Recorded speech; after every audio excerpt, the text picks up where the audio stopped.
Good afternoon, everyone. We're going to start just a few minutes early so I can make sure everyone's getting logged on time. So we have a lot of great information to go over tonight. So I'm just going to give everyone a chance to get on and then we'll get started. I hope everyone had a great day and is ready to finish up with some fantastic learning. So I am going to go ahead and get started. Again, good afternoon and welcome to your BenCo webinar. Gateway 2021, Crossing the Bridge into Dentistry. My name is Kay Huff, and I will be your BenCo host for this afternoon. Before we get started, I want to go over a few housekeeping rules, and that's to cover all the CE guidelines. Number one, please make sure that you registered for the course in your legal name. What I mean by that is the name that is on your license. And also, if you're going to be watching the course and you want credits for it, please make sure that you log on to your own device. You need to stay on for the full time. And again, if you're watching with someone, the person that signed in is going to get the credit. So if you want to get credits for the course tonight, please make sure that you log on your own device. Also, if you're watching from your cell phone, we cannot see that. All we can see is your telephone number. But don't panic. All I need you to do is email me your name, your telephone number, the title of tonight's course to, and we're going to go over this again at the end, so don't worry, practicecoaching@benco.com. Again, that's email is practicecoaching@benco.com. Again, that's only if you're listening from your cell phone then that you need to send me that information. Otherwise, we'll be able to see you. If you click on the link, we're good to go. Also, when you receive your CE certificate, you'll also receive a survey. Please make sure you fill that survey out. We really want your input. We want to know what you want to see more of so that we can make sure we provide it for you. Also, at the very bottom, you're going to see a Q&A. Mark's going to be answering those questions. So as you think of them, go ahead and type them into the Q&A. And at the end of the webinar, we'll be going over any questions that you have for Mark. So with that being said, my favorite part is to always introduce Chuck Cohen, one of the managing directors at BenCo Dental. Hello, Chuck. Hey, Kay, good to see you again. Happy Wednesday. Welcome everybody for being here. Glad you're here. So tonight's program is going to be very exciting. As I go out and go into the field, I don't know of any practices that aren't thinking more about marketing, right? How do you get new patients? How do you market internally? How do you market externally? So tonight's program could not be more timely. How to orchestrate referrals instead of waiting for them to come in. I think every dental practice in America uses referrals to grow their practice. Mark has a rock solid way of ensuring that referrals work for you and your team. Mark is the founder of Practice Rocket Marketing Strategies and a host of the Dental Marketing Secrets podcast. He comes from the DSO world, where he was a marketing director for a very, very large practice, and he is known for helping practices carve out their corner in the market to attract more of their ideal patients through effective messaging.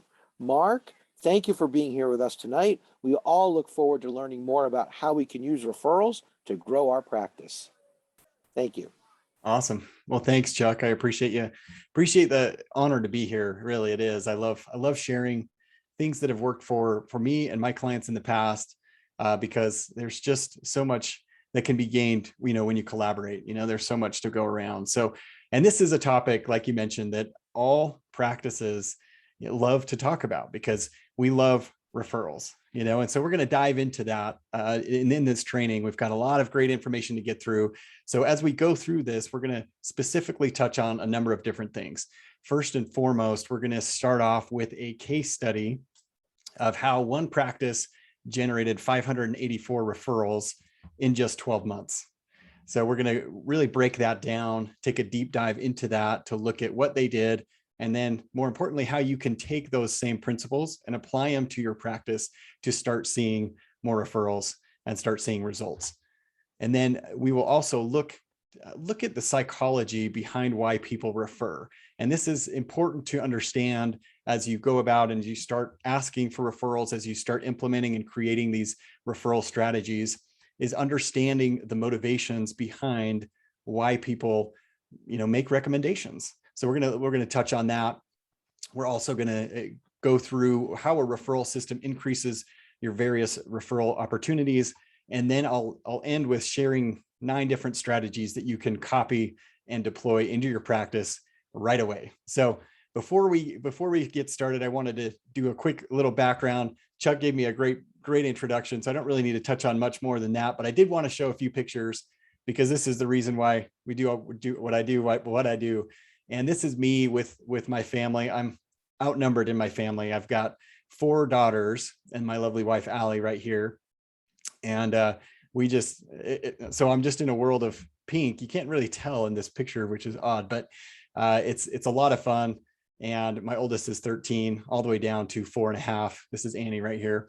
And we have a great time together. We just added, I was telling Chuck and Kay and Alyssa beforehand that we just added to our family. We added this lovely lady from Norway. She's a foreign exchange student, will be with our family for the school year and is a senior in high school. A few other things, just some minor details and interests. I love to cook, and I finally fulfilled one of my lifelong dreams, which was to build a brick oven in my backyard. I spent lived a couple of years over in Italy and tasted firsthand the best pizza in the world and wanted that for myself. And so built this brick oven along with this patio right in the backyard during COVID. So thank you, COVID. And then just some pictures of the family out hiking. We're very active, love to hike. And whenever I get to the beach, I love to surf. This is my one other male friend in the family, which is Handsome down here. So a lot of good things. Chuck already mentioned, I am a former marketing director for a DSO. So I understand intimately how challenging marketing can be. It's one of those things that oftentimes you don't have a lot of time for, but I also have seen how much leverage you can gain when you do it properly. We've already touched on most of these, but I am a host of Dental Marketing Secrets podcast, founder of a social media and marketing agency, and just excited to be here. Very excited. But I wanted to share some recent campaign highlights. And the reason why I'm sharing these is not to boast or brag or anything like that, but really to help you understand and see kind of what is possible when you dial in your marketing. We're going to be talking about referral strategies tonight, but just marketing in general. I wanted to do a little bit of overview of some campaign highlights. 324 new patients in 12 months for a brand new office. Didn't know anyone in the area, had actually moved from out of town into this office. And we dialed in their messaging, understood the audience that they were trying to attract. And this was the result. 204,000 in crown production in 30 days for one single office. This was really neat because it was we just smashed their previous record that they'd done in crown production for the month. It almost tripled it. So very, very, very cool. A 28% increase in new patients year over year. Tremendous growth that way. Doubled profitability year over year. Lost patient reactive. These are just some general campaigns that we tend to run. Lost patients, you can revive those lost patients, referral generation, which we'll be talking about tonight, and employer outreach campaigns as well. So let's get into it, because I really do love this topic, because referrals are just, like it says here, the creme de la creme. They are the best of the best. And there's a lot of good reasons for that. They're, as you can see, they're in a league of their own. They are, and we all know this. This is nothing new. And this is why we love referrals so much, because they are much more likely to convert into new patients. They negotiate less, they haggle less over price, right? They have a greater amount of trust in you and your abilities. And so there's typically greater compliance. They accept treatment more easily and more often. They tend to refer more people to you and your practice. They cost less to acquire than non-referred patients, and they typically remain patients longer in the end. And all these reasons, I mean, if you didn't know why referrals are so important, then now you do. This gives you a clear picture of why they're so coveted, why they're really worth their weight in gold, because they bring so much. They're just such a much more qualified patient in the end. So let's talk for a second, though, on where most people get it wrong. Is we have a tendency to we love referrals. Let me step back and say, we love referrals and we wish we had more of them. I talk to practices all the time and they're, oh man, I wish if only we could get more referrals. And then I'll ask them, well, okay, well, what are you doing to generate referrals? And this is really where most people tend to mess up. I made this huge mistake, but they get it wrong in that they think that all they have to do is hope and pray that referrals will come, right? They think that it's a passive action, right? They think that they just have to provide a great patient experience and then people will come through the door, or that people will start talking about them. The patients will drag their friends or comment to their friends or text their friends or send a picture and try and get them into your practice right away. And that just doesn't happen, right?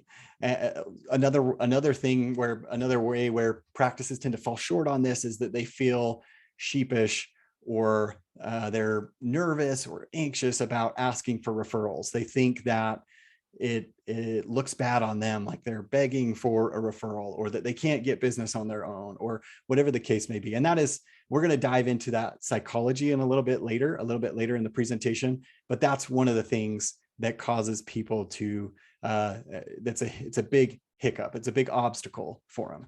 And then finally, they fail to understand the value that they provide. They discount all that they do for their patients. Okay. So those are a number of reasons why practices don't see as many patients as they would like to. And so let us spend some time in this case study. Okay. So this was just for one practice. I'll give you a practice snapshot, an overview of the practice itself. So it had 5 dentists there. Not all were, 3 were full-time, 2 were part-time, 6 hygienists, and they were doing about 3.2 million in production a year. So it was a large office, large office in here close to me. I won't divulge all the details, but this practice was opened in 2005, had an established patient base, but we really wanted to dive into this concept of referrals. Because we talked about what could happen. We knew that there were more referrals out there. We just needed to figure out a way to attract those people or to encourage and educate patients on how to refer the best people. So let's do an overview real quick of what the before and after and the total transformation that occurred through these referral strategies that we created. So before, they saw on average per year about 255 referrals. Okay, which is great. Those are great new patients. We love those, of course, but we wanted to raise that number. Okay, they did not have a formalized system. They tried different approaches in the past. It was really fractured. Some people were doing this, some team members were doing this, and it was never consistent. And as a result, they did get some referrals, but they didn't really have any set structure. Okay. And they subscribed pretty much to this hope and pray philosophy when they weren't trying these other things. They'd try them and then they would stop doing them. And then it was just a matter of, well, I hope we get more referrals, which unfortunately it's not based on if you're hoping or if you're praying enough. That's just not how they come. But afterwards, after we were able to really dial in and clarify what our process was for moving forward, what our process was for educating patients on how they can refer and who we're looking for, we saw a tremendous increase. It went from 255 referrals per year to 584 referrals. Okay. And it's, more than double what they were receiving. And honestly, and we'll break down some of this later, but it was really at a fraction of the cost, like really the minuscule cost investment in this, as you'll see as we break this down. But you're getting twice the amount of referrals and incredible production from that, especially as these patients are staying year after year and continuing to do business with you, and they're continuing to refer people as well. So, but after, you also see they went from having this fractured system, no real set structure, to multiple formalized referral systems in place that were getting done and executed on every single month. There was accountability, there was reporting, and you could see the progress that took place because of that, right? And then you see the shift in their overall mentality, right? It just elevated that outlook from this kind of very passive approach to now, okay, I am proactively generating referrals. It's a referral orchestration mentality where they recognize that they are they can help cause these referrals by certain things that they do. Okay, so let's get into this, because this is the good stuff, right? Let's get into the meat. Okay, so step one, and I'm going to show you the steps that we took throughout all this, and so you can kind of see, and then you can take notes. I hope you're taking notes, but you can take notes on what you can take from this and how you can apply it to your practice. But the first thing is to embrace the value that you provide. I mentioned earlier that one of the biggest mistakes that practices make when it comes to referrals is that they discount the value that they provide to their patients. Because you are doing this every single day, it becomes, you're so used to it. It doesn't seem as significant to you because you see it every day, right? And I see this in my world, and this just happened the other day. I'll share a quick story, but to illustrate this, we had someone come over. I was trying to fix this thing in my shower. It wasn't turning off all the way. I'd turn the handle and it would still keep coming. And I YouTubed it and did all these things for hours and hours. And finally, being me, stubborn me, I called up a plumber, had him come out, and within 10 minutes it was fixed, and he's like, big deal kind of thing. But to me, that was huge. I mean, that was a hallelujah moment, right? I mean, I was finally free from all this frustration and discouragement, and I could move on with my life. And the same thing applies to you when you are treating a patient. And I see this all the time when I'm working with clients, and they tend to, again, I think that's the best word for it, is to discount the value that they are providing to the patient. For some of these patients, it is a game changer for their life. You might even just fix a tooth. It could be a front tooth. It could be very visual. It could be prominent, something that they notice every single day. But then when you finally remedy that, when you give them what they've always hoped for, you have no idea. And I hope you do. That's what the goal is. This is to understand the impact that you have, even on something as small as that. And so that is what the point is of this step, is to get everyone on the team to embrace the value that you provide. Okay, so that everyone, and it's not just the provider, right? It's not just the doctor, it's not just the hygienist, but every single member on the team plays a vital role. It is all about constructing and engineering a tremendous patient experience, and everyone has a stake in that, right? Disney is the classic example, right? You go to Disneyland and everyone there is empowered to do things to make your stay more memorable. And that is, I wish I could just give you that desire to instill into your team that everyone has that ownership to make a better situation for your patients. Okay. And it could be the little things, right? I mean, it could be the way that you greet them. It could be making sure that you're making eye contact, that you call them by name, that you're asking them follow-up details based on the last conversation, that you actually care about them and their family, and not just going through the motions, right? So this extends to everyone, to understanding you as a provider, the value that you provide for your patients, but also the value that you provide for your team members as an employer, as a leader. And so that it's not just for the patients, but it also extends beyond that. And then one way to do this too is to reinforce the value that you provide with success. And we do this, in this case, we would print out patient testimonials, and specific ones that articulate exactly what changes occurred in their life because of you and your office, right? I mean, we could do this in the break room, where those would be printed out so that you could see them. So team members, when they're coming in for lunch or when they're taking a break, they are reinforcing that value by seeing those statements. It's instilling in them a greater desire to serve. They are excited to be of service to a greater degree for your patients.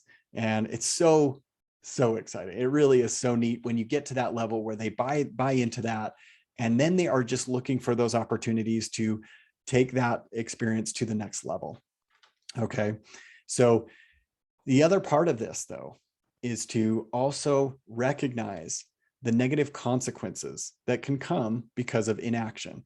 In order for patients to make the best decision possible, they have to recognize what is likely to happen if they take this door, if they go through door A, and what is likely going to happen if they go through door B.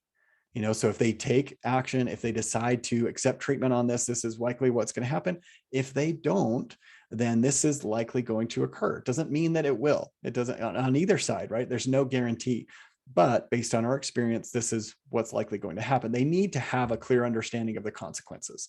And that's where you come in as a leader, as a true leader, and someone that genuinely cares about your patients, is when you educate them on those decisions. Okay. So that is so key. And this is why it's step one. You have to understand the good that you do. You have to appreciate and value the services that you provide. Okay. So here's a quick snapshot of some of the patient testimonials that would be posted up inside the break room or around the office, again, to reinforce the value as a company that you are providing, or as a practice that you're providing to your patients. So cool. So cool. And then, okay, so that's step one, right? So it's understanding the value that you provide. Step two moves on to, now you're going to look at creating a system that you can execute on month after month. Okay, so designing your referral system. And you need to ask yourself certain questions to make sure that it's in alignment with your practice and your brand. Okay, so the great one to start is, what is realistic for my practice? I'm going to show you some different ones in the end, and we're going through some of these as well that this particular office did. But I want you to be thinking about you and your team members and what is likely, what is realistic. That's the best way to put it. Is this feasible? You don't want to try and implement something that is just going to fizzle out and fade in a couple of weeks. That doesn't do anybody any good, right? And we've all seen that happen in our offices, right? Where we get excited about an idea, we try and get everyone on board, and everyone's excited for about 1.5 weeks, and then after that, it just goes downhill, and then we don't talk about it anymore. So it's part of your success with this program is going to be, or with your referral system, is based on your ability to make it realistic, make the expectations realistic. Okay. So, and that's going to be broken down into subcategories. You're going to look at budget. What is our budget to utilize to get this referral system off the ground? There's going to be some investment in this, and there's always an investment, whether that's time, whether that's money, or whether that's resources. There is always going to be an investment. So you're going to take that into consideration when you're designing your referral system. Execution. You got to look at the team, and you're going to look at your schedule. Of course, there's a lot of, you guys are, I know how busy you are, and I know how busy everyone typically in the practice is, but you have to look at that as a key component of your system. Is what is the execution going to look like? Again, is that realistic? Frequency of communication about the referral system. Okay, so how often are you going to communicate to your patients about this? What is the standard that we are going to use for this? Is it something that we're going to make part of our daily? Is it weekly? Is it monthly? And I'll show you some examples of that here shortly. Bandwidth. Again, this is kind of coming back to the execution. Is it feasible to do all these things? Is it realistic to have a team member assume this responsibility? Those are all questions, vital questions, I might add, that you need to address before fully committing to a referral system. As you can plan this out, and you can get your team involved in this, because again, you don't want them to just go along with it because you're the boss, right? You don't want to You don't want them to fizzle out. You don't want them to get a little upset or, talk behind your back because here's a new system where that's all they do is just new ideas, this and new ideas, that. So you want to make sure that everyone is contributing to this, to the creation of this system. Everyone has buy-in. That which people create, they have a stake in. They're more responsible. They're more excited for, right? And then from there, once you lay out what that looks like, you're going to start assigning responsibilities. And so we're going to look at a few of these that we did for this particular office. So we'd outline all the tasks and then, like I said, assign responsibilities to or delegate responsibilities to a certain individual. So in this case, we're going to print the list of all the referrers the first week of the month. Okay, very specific. This is the action. When is it going to happen? It's going to happen the first of the month. Okay, and then we'd assign it to a team member. We'd say we'd ideally have someone volunteer for that so that they are more likely to perform and execute. So that's task one. And then we decided we want to do handwritten thank you notes. You can see some pictures of these top two over here. Very simple, you guys. It does not have to be, you can do custom ones like this one. You can just buy the generic ones. It really doesn't matter. It can just be a slip of paper that you say, or you say thank you for and explain exactly why you're thanking them. It can be as simple as that. Don't overcomplicate this. The key here is its consistency, right? And we'll get into that in a little bit. But these are, again, two examples that we used. And so we decide, okay, we're going to write a thank you card each month. What is that going to look like? So that was a discussion. How are we going to do this? Is it going to be everyone's going to write it, or how do we want to work that? And in this case, one of the team members said, I'll take that. I'll get the list from other team member. I won't say names, from our other team member, and then I will be the one to gather all the cards, and I'll take them around to make sure everyone signs them. Okay, so these were just signatures. You can add a personal note if you would like, and I think that would go even further if you did, but you don't have to. Just again, it's about execution. It's about bandwidth. Sometimes when people see, I've got to write a note to all these things, that gets a little overwhelming to 30 people or 40 people. Then that can feel like I just don't have time to do that. But the key is to make sure that you're doing it. So if it's just a signature, great. Just go have them. You can, in this case, they left them out at the break room for those that they weren't able to get a signature for them right away, and then following up with them by the end of the day, they'd have all those signatures, and then they'd mail them out at the end of the first week. So again, it's not overly complex, but you just need to be specific in your responsibilities. And then in addition to that, part of our communication was a monthly email. So we were consistent about sending out messages every month so that we're maintaining contact, which if you are not doing, please do. That is so key to retention. It's key to reinforcing relationships. But inside that email, we would have a list of names and referrers. So this is a sample one. This is not the same one. But it would be something like this where it's just first names, because you want to be careful with that, but it was just a recognition of them taking the time to spread the good word about your practice. And they got to see that. We love to be recognized, right? We love it when people thank us. And so to receive that, that's a hit of dopamine that we get, right? We feel good about that. Plus it has the added bonus of encouraging other people, those other people that did not refer, but are reading the email, to also think about referring their family and friends, right? So it's planting the seed, it's conditioning them to look for that, and also to look for opportunities to refer. Okay, so you can see so far we've had a pretty simple, approach when you break it down. We print the list out of all those who referred, and that happens the first week of the month. We take handwritten cards or hand signed. I'm sorry, should be hand signed. Thank you cards to each one, and to each member of the team, and they would sign it. And then we mail out those cards that same week. in addition to that, there was a monthly email that includes a list of names of referrers. So we'd spotlight them in an email. And then one of the other things that we would do is in the hygiene bag that we'd give patients after they've, came in for a cleaning, is we'd include a referral card in there. Okay. So it would, have a short little message, again, reinforcing the value that we know that we provide and that we would love to provide to their family and friends. Just short, does not have to be very long. But again, it's that extra little touch to remind them to think about us, that we are looking for referrals. And that's another thing that some practices unintentionally do, is that they put off this vibe, right? There's this misperception from a patient standpoint that, oh, they're so busy that they probably don't want any more business. Like they just look busy. They just look slammed, and you need to be aware of that.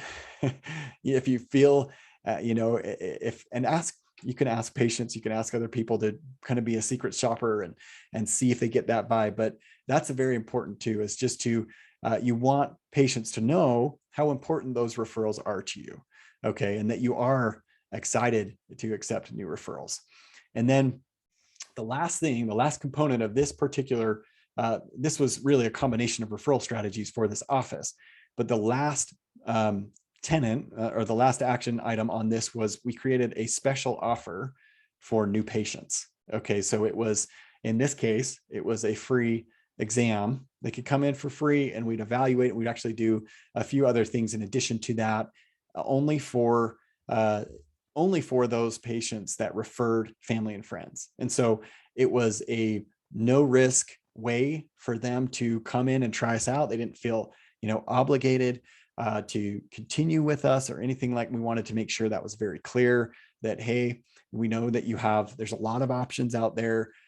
We know we do a great job, but we want you to make sure you feel comfortable before you commit to us as your dentist, kind of thing. And so created this special offer in addition to some of the other tactics that we were using. Okay. So, and just think about from a patient standpoint too, is just how much easier that is to refer than someone who's, you're calling and you're like, well, yeah, I know my sister goes here, but I'm kind of nervous. I haven't had a great experience in the past. And you're telling me it's going to be a couple $100 because I don't have insurance to come to. It's just, there's a lot more friction to that. We're going to talk about friction in a little bit, but there's more resistance to that. So if you can make that easier for them, you're going to see more patients come in, and especially if it's exclusive to patient referrals. I think you keep that, and that's going to be, you're going to see even better results because of that.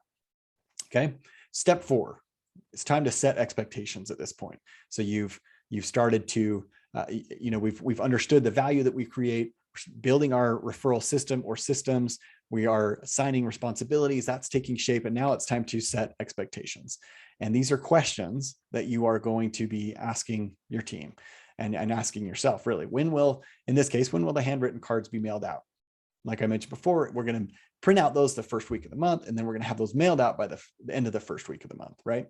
You set those clear expectations. What time of the month will the email campaign be sent?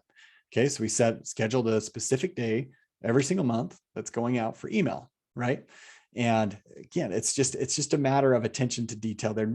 These are not, massive revelations or shattering revelations by any stretch, but they're important. Okay. Who will update patient testimonials in the break room? And what's cool about all this is that you can assign and really empower your team to get involved. Some are going to be more comfortable being more on the front lines where they're actually talking to patients and asking for referrals that way. That, we haven't talked about that, but that is also another great strategy, is to work that into your everyday patient experience. Others will be, a little less comfortable doing that, but they will be more than happy to find some patient referrals that they can print out and post in the break room, things like that. Okay, another question: who will be in charge of updating a referral count each month? Who's going to be in charge of sharing that in our weekly meeting? So the follow-up piece, the accountability piece, who's going to take that over? And if there are rewards, so if you set rewards, what will they be? Who can qualify? So in this case, we would do in-office rewards because, and that is an important thing to remember, is that you're going to get patient referrals, but some of your best referrers are your team, are your team. And yes, you may feel like they should do that just because you've given them a job. I totally get that, but it's even better if you treat them. They will do so much more for you if you can empower them, if you recognize them and the referrals that they are bringing you in addition to the work that they are providing you. Okay, so in this case, with this office, we would change up the rewards. So it would be, oftentimes it would be tickets to a local event. For example, there's a theme park close by, so it'd be 2 tickets to this for the person that produced that, sent the most referrals who came in, and there was a minimum of X amount depending on what the prize was. So if that case, it'd probably be 3 or 4 referrals, right? But you want to make sure again that that's reasonable, that justifies that the costs line up and everything like that. But again, the key point is that if you have rewards, what would they be? And who can qualify? Get them excited to share to share your practice with other people, essentially. Step 5, this is a simple one too, but how important this is, because those things that get measured you see improvements over there, you get results, you see massive strides in. Whenever you focus on something and you report on it, it improves the performance measurably. Okay, so return and report is the 5th and final step on this. We talked a little bit about that in the last slide, where who's going to be in charge of that. But each of these team members will be asked to return and report each week on those assignments. So when during your monthly meeting, you would take X amount of time. In this case, it wasn't very long, but it'd be 5 to 10 minutes on referrals specifically. Okay, and you'd update how many referrals, and you try and make it visual. I think, yeah, that's the next one right here. So you have a chart. We had a chart on the wall, that would get filled in as the month progressed. It's a visual reminder that we are working towards a common goal. And my experience shows that when we see that visual, when we see that goal every single day in a common place, it gets ingrained and embedded into our thinking, in our thought process, it's in our mentality, and we will start eventually acting on that. For some people, those are going to be bigger actions, and some you won't be maybe as noticeable, but that does take root. Okay, so make it visual, put a chart on the wall, track your progress, and then report on your progress. Okay, so this is a key part too, and this will take a little bit longer initially as you're going through the initial stages of executing, of putting this out there. You're going to get lots of opportunities for feedback, lots of opportunities to optimize or improve that process overall. And please encourage that from all team members, that it's not just the providers, it's not just the office manager, it's everyone's input counts. Okay, and you want to validate that, but you also need to recognize that it doesn't mean you can validate someone but still not necessarily implement it. So if it doesn't make sense, then you can have a discussion about that and discard it if that's the case.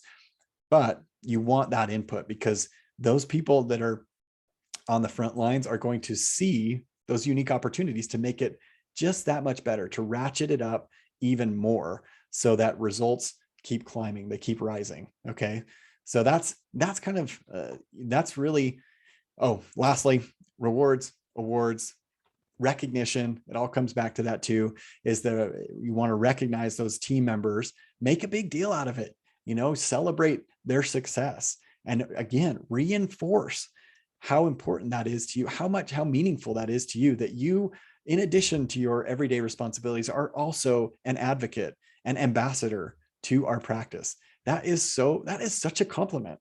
Like, seriously, how many people just work for a practice that just are working for a paycheck, right? Those people are not likely, I shouldn't say they're not going to, but they are the least likely to pass a referral. They're just there biding their time. But when you can engage them and really help them feel a stake, ownership into your practice, that's when you start seeing these rewards. That's when you start seeing this progress that you can make. It is So cool. All right. Okay. I'm just going to check the time, see what we got. 5:40. All right. Moving and grooving. We're getting there. Thanks for hanging in there, you guys. Why people refer. I love this part just because we dive into the psychology here. Okay. So why on earth do our referrals, like, why do we make referrals? Okay. And it's, what it comes down to is it's in our DNA. We as humans, we love to make recommendations. Could be movies, it could be restaurants, podcasts, books, service providers, anything, right? We love to chime in and share our opinion, right? And then you also look at this from a historical point of view. In the past, our survivability was linked directly to our ability to share that information. Okay, so to share that with the group, in this case, hey guys, if the food is over this way, right? We've got plenty of food over here, but you got to watch out. Right in this valley here, there's a tiger. He's going to eat you. You're going to die if you go that way. So food over here, avoid this death trap. You disseminating information. Okay, that's how we survived. But also, that's really kind of how it is today. I mean, we're in the age of information. We have so much at our fingertips, and that's part of the reason is because we are so interested in all of that and all of that knowledge. So anyway, enough about that. But another thing is that it makes us feel good to add value to our friends. If someone comes back and says, you know what, I read that book that you recommended, that blew my mind. That was amazing. That was just what I needed. That feels good, right? I mean, you're the one who's, you feel great for making that recommendation. Got to try this place. The food, you got to go to this restaurant. The food is out of this world.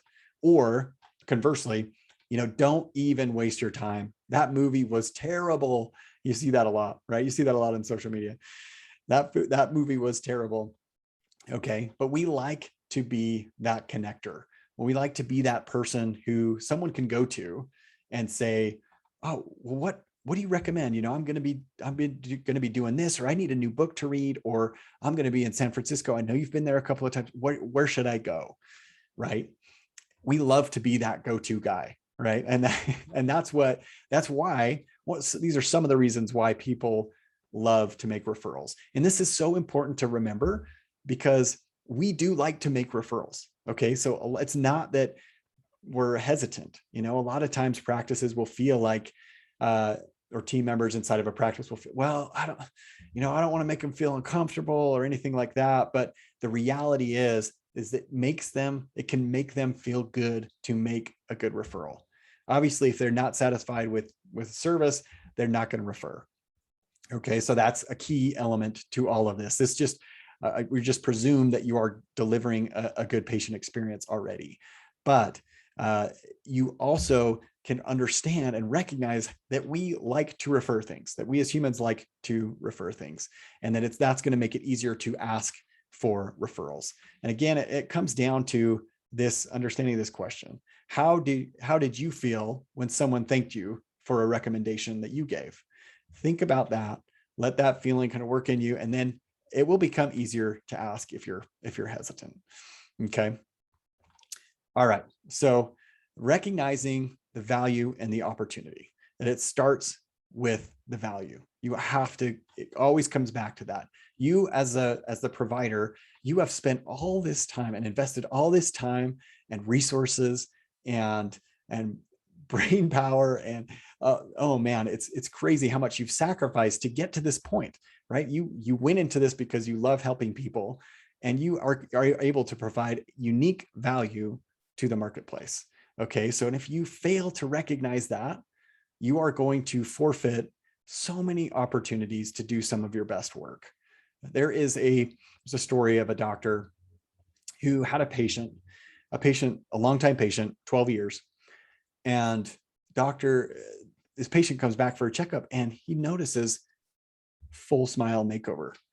And he didn't do it. She went somewhere else. And so he's like, what's going on? Why didn't you come to me for that? I do that. I can do that for you. And she said, that I've been coming here for 12 years. And I've told you so many times, and I've expressed to you that I did not like my smile. I've never been satisfied with how I look, self-conscious about it. I hide my smile. I'm not social because of that. And in all those years, you never asked me if I wanted to change my smile. And that really hit him. 12 years. And here was a huge opportunity. And that's what we're getting at, is recognizing that you have that unique chance to dramatically change someone's life. And sometimes it's not going to be that significant. It's putting a crown on, or it could be not as aesthetic in nature, but understanding that there is such a strong connection between the health, your oral health, and your overall health. That blows my mind. The more I learn about it, the more impressed I am. So just, again, recognizing the value that you provide and what an opportunity that is to serve other people. I also like to think of it as, it really is a moral obligation of sorts, because you have all this knowledge, because you have gone to school and done all this, because you've worked on so many patients, you've seen so many different scenarios. You are unique in that you have all this information. I've been working in dental for a long time, but I am just scratching the surface. Someone coming to you is looking to you to provide that recommendation. And when you go to, let's say a heart surgeon, you're in dire condition. Better yet, let me use a personal story. One of my daughters has had long-term health issues since she was born. And so she's gone through a number of different surgeries. And anyway, but going to these surgeons, if they were to look at me and say, well, what do you want to do? And I mean, I'm always looking at them for direction, because I have a tiny fraction of experience compared to them. And we relied heavily on them. And thankfully they've done some amazing things for our daughter. And that is the same opportunity that you have, where people are coming to you because they know and they recognize that you have the experience that they're after. You have the expertise. You know what you're looking at and can make the best decision possible. It is therefore, in my opinion, Mark Thackeray's opinion, of course, you have this obligation to share what you know. And if that's a recommendation to do treatment, then great. If that's a recommendation to, maybe not do, to hold off and watch it, that's great. But that's what it is, isn't a moral obligation. It's an enlightened mindset. Okay. It's understanding that you again can not only serve your patients, but also their family and friends to a much greater degree. That you can be the one to provide that benefit to all of them. Okay. The last thing I'll touch about is make it easy for them to refer. Going back, one of the things that we added into the program for this particular practice was this unique offer that allowed them to basically come see you without all the friction involved. Okay. So without worrying about, well, how much is this going to cost? Do you accept my insurance? Blah, blah, blah, blah, blah. All those things prevent obstacles, prevent you from taking action. As soon as you remove that, the pathway is clear. It's so much easier. And if you do truly provide a tremendous experience, if you have that dialed in and they come to see you, you have the best chance. You are kind of the incumbent at that point. I mean, you're the one who's likely going to win them over as a patient, unless you botch it up or something, unless something crazy happens. But that just gives you so much more opportunity if you can make it easier for them. Okay. And then obviously, as we've been talking about this, just to reiterate, creating referral system or systems to increase all those opportunities, to increase the communication between you and your patients. Patients don't refer when you're not on top of mind. They don't pass along information if you don't help them along. In most cases, I'm not going to say that's an absolute, but you can encourage that through some of these touch points, through a thank you card, right? I mean, through a handwritten thank you card. How long do people keep those? I've still got cards and notes that I got from elementary and high school. Like those are valuable to me, and so think about those things when you're planning your referral system. These are touch points. These are ways to reinforce that relationship, to help them remember you throughout the week, throughout the month, in between appointments, right?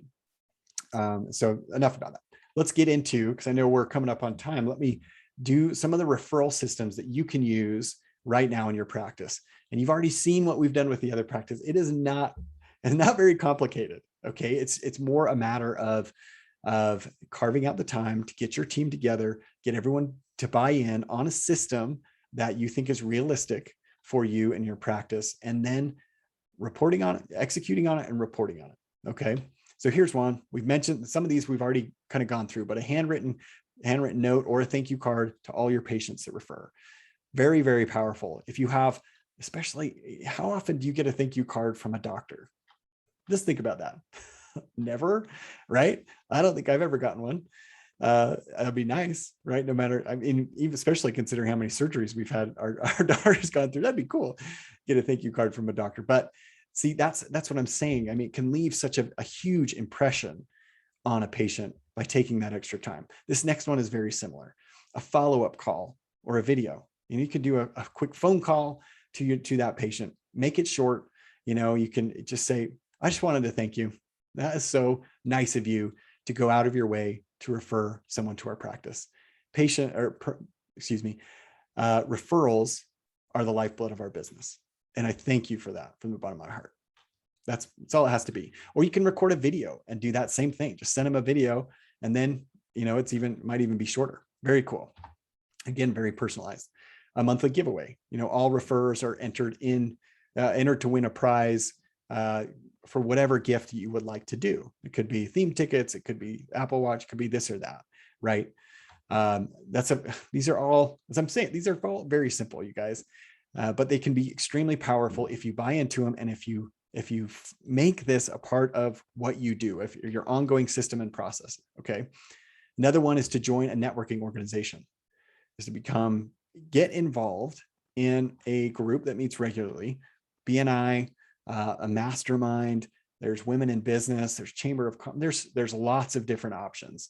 And these can be, those organizations are designed to generate referrals. Like, that's their goal. Okay. So utilize that time. You don't necessarily have to do it. You can have a team member do that and be the face for the office. You can join multiple ones if you want, but that's another great way to start generating more referrals.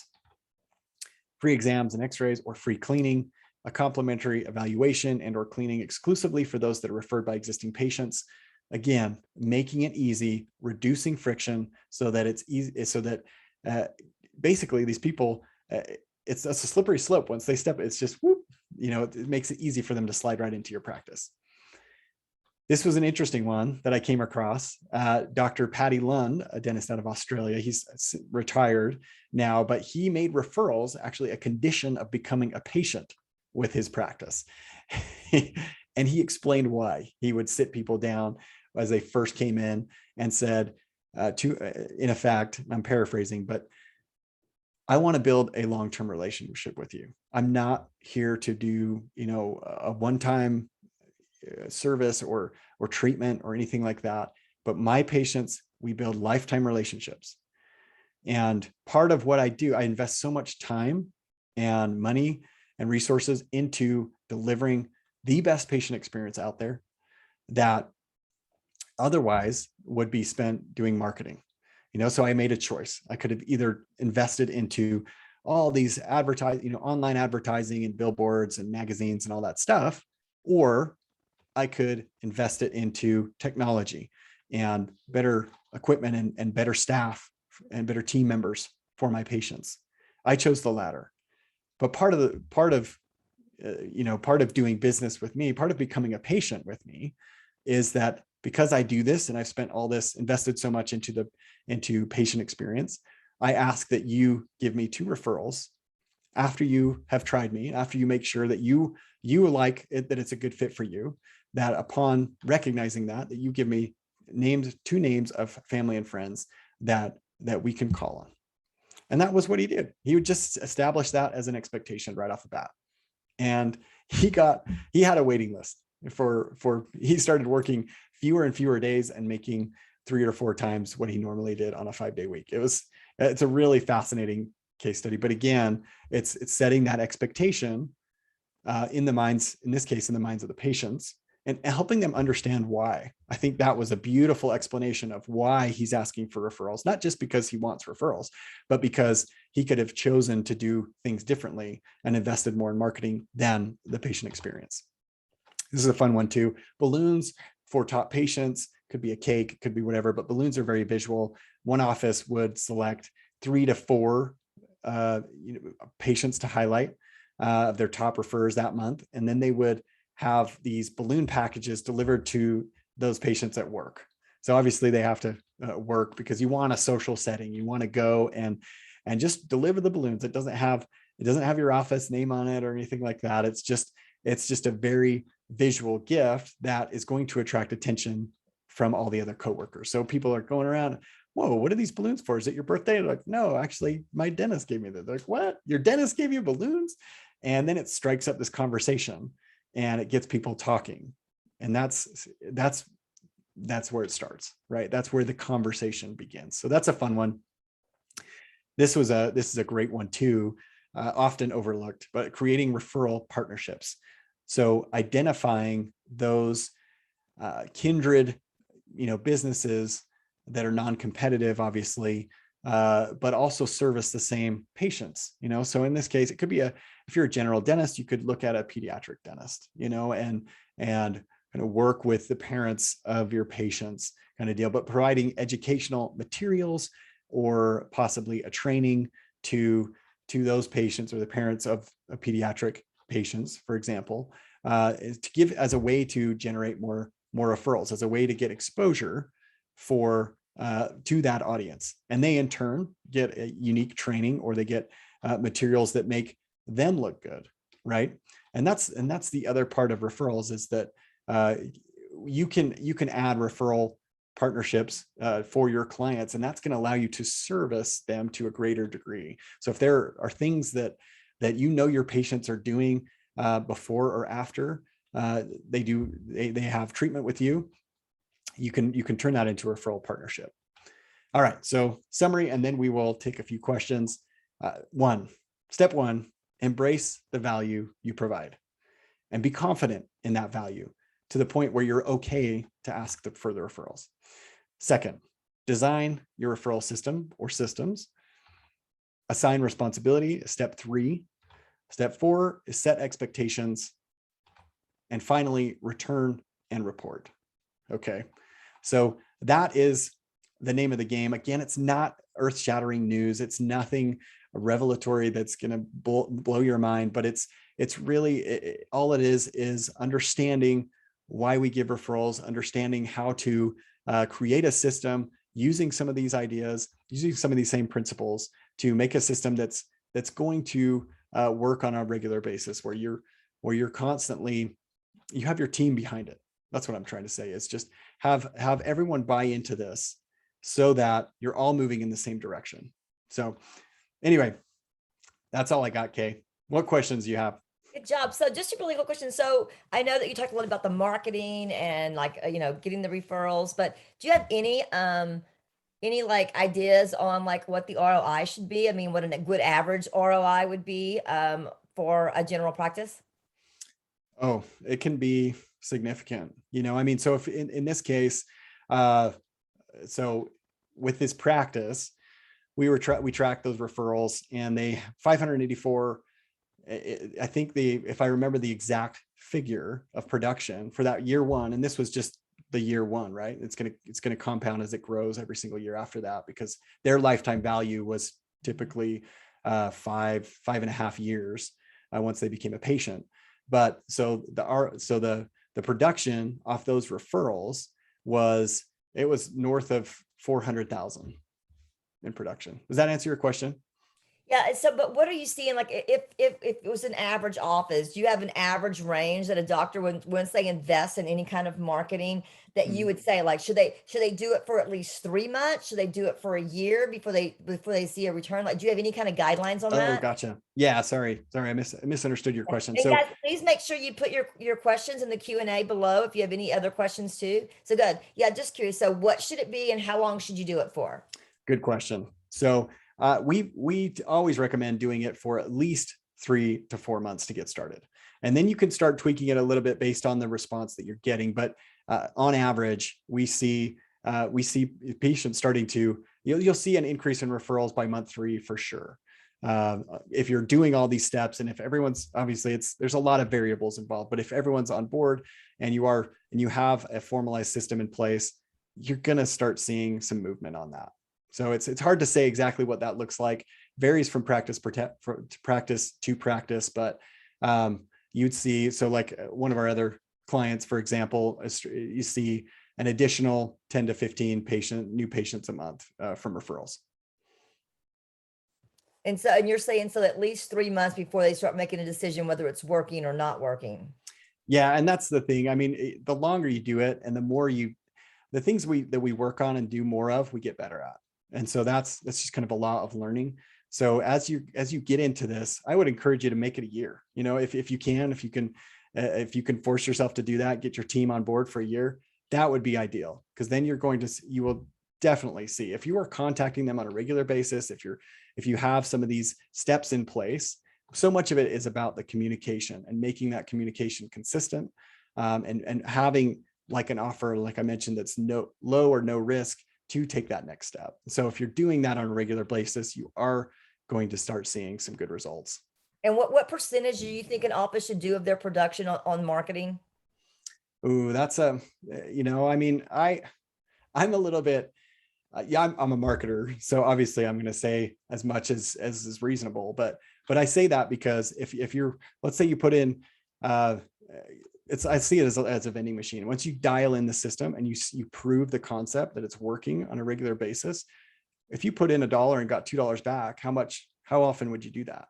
I'd do that all day long, and so if you can do that to scale, meaning you can put in $1,000, get 2,000 back, or 4,000 or 5,000 back, then I would keep doing it. But I recognize that that's cash flow is also an issue.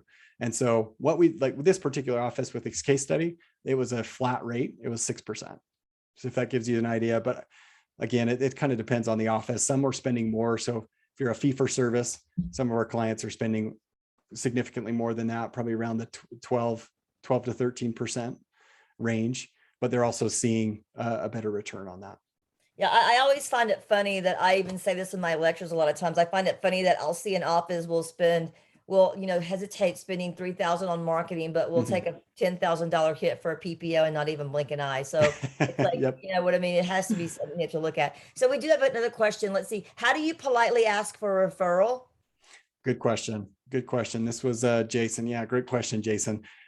Some of the best times to do that, there are sweet spots for asking for a referral if you're doing it in person. And the sweet spot is when, after you've delivered a great experience, especially after they have vocalized or articulated how great it was. So if they're in the office, like, oh my gosh, I didn't even feel that shot, or I felt so calm during this. Usually I'm so anxious when I come to the dentist. So a great way to do that is to make that ask right then. Just say, you know what, a lot of people feel that way. Unfortunately, even today, with all the options out there, there's still people that have terrible dental experiences, and I'm glad you said that, because we feel like we do something different here. Is who else do you know that has had a negative experience like that? You just build that into, you have to say it in your own words.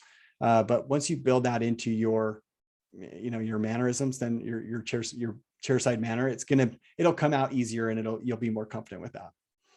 And then the last question, this will be the last one for this afternoon, is that, that chart you talked about measuring your new patient growth, where should that be hung where patients can see it, or should that be hung in a team room only? We just did team room. Yeah, I wouldn't put the patients, I wouldn't put it visible to patients.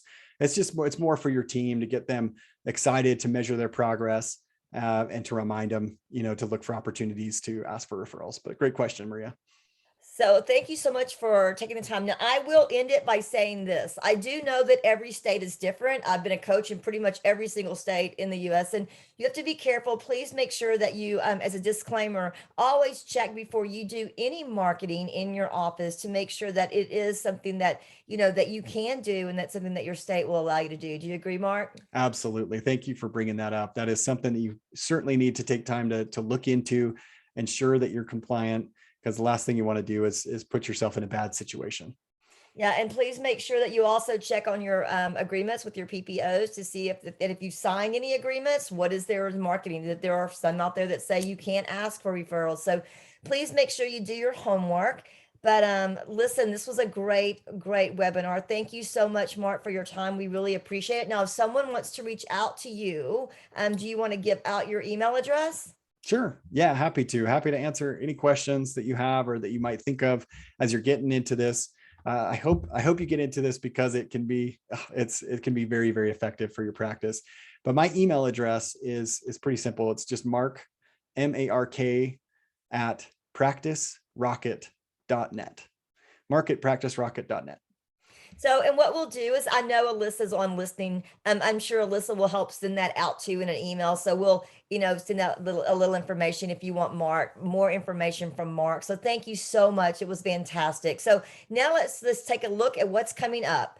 So let's go, Alyssa. If you want to make sure that you please take your phone and scan over this QR code, it will bring you to our website, which will also bring you to all of our complimentary workshops webinars that are going to be coming up in the future. Again, please take your phone, scan the QR code. It'll take you to our website, which will show you all of our upcoming webinars that are complimentary. Super excited on October the 13th at 6:45, from 6:45 to 8, understanding special needs patients. Again, guys, this is going to be a super great one. Please make sure you tune in for that one. It's going to be amazing.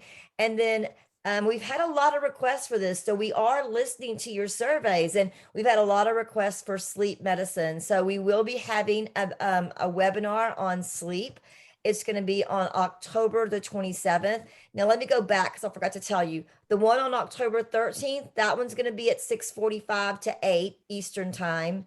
And then the sleep one on October the 27th is going to be from 7 to 8 p.m. Eastern time. So please make sure you mark your calendars for those, because those are going to be coming up really quickly. Go ahead. And then your patients smoke? What? I mean, can you believe it? Can you hear yourself answering this? Dr. Clark has done several of our webinars. And again, this is a workshop, so it's different than a webinar. There is a fee for it. However, I will tell you that a lot of states are requiring smoke, CEs. So how you educate your patients about tobacco training. So please make sure, I know this one's going to fill up really fast, and it's also going to be limited, but Dr. Clark is phenomenal. She will be doing a workshop, which is going to be 2 hours, and it's going to be on November the 5th from 1 to 3 Eastern time. Again, that's November the 5th from 1 to 3 Eastern time. Simple. It's $49. Like I said, it's a lot of the states require that you do tobacco counseling. You can purchase a seat at shop.benco.com. Again, that's shop.benco.com. And your item code is 5909-484. If you type that in when you log on, it will take you right through it, and it will walk you through the whole process. So thank you again. Remember, if you are listening from your cell phone, only if you're listening from your cell phone, please send me your name, your email address, and I'm sorry, I was supposed to send me your name, your telephone number. I had to get that right. And the title of tonight's course to practicecoaching@benco.com. Again, that's practicecoaching@benco.com. And we'll make sure that we get your emails, your CEs to you. It takes about 2 weeks, so please make sure you wait patiently for those. Mark, again, I can't thank you enough. Great information. Thank you so much for being on our Benco webinar. My pleasure, Kay. Thank you. We'll see you guys next time. Bye-bye.